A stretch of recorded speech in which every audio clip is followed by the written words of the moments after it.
चौथे स्कंद के 8वें अध्याय का हम पहला भाग शुरू करते हैं।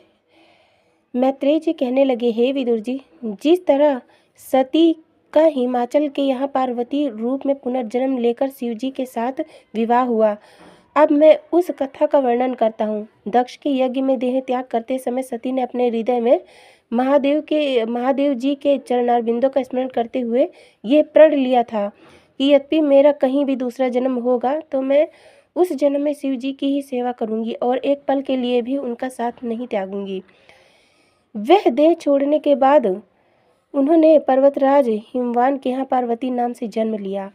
जब वे विवाह की योग्य हुई तब हिमवान ने उनसे पूछा, हे पुत्री, मैं तेरा विवाह कहाँ करूं? पार्वती को अपने पहले जन्म का सब वृत्तांत याद था, इसलिए वे पिता से बोली, हे पिताजी, आप मेरा विवाह महादेव जी के साथ कर दीजिए। यह सुनकर हिमाचल ने पार्वती से जब यह कहा कि महादेव जी तो सब देवताओं के स्वामी हैं, वे मेरी पुत्री को कैसे स्वीकार करेंगे, तब पार्वती जी ने उत्तर देते हुए कहा, यदि उन्होंने मुझे अंगीकार नहीं किया तो मैं वन में जाकर उनके निमित्त तप करके मैं अपनी देह पुनः त्याग दूंगी।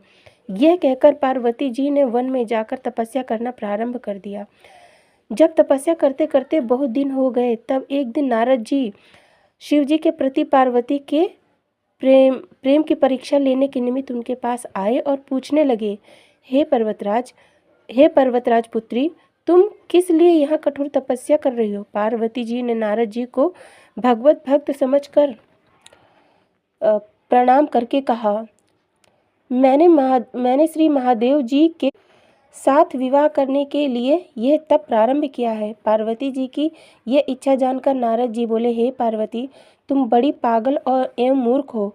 शिव जी तो सदैव अपनी देह में भस्म रमाए और सर्प बिच्छुओं को लपेट गले में कुंड माला धारण किए भूत प्रेतों के साथ रहते हैं, फिर भला तुम क्यों उनसे विवाह करना चाहती हो?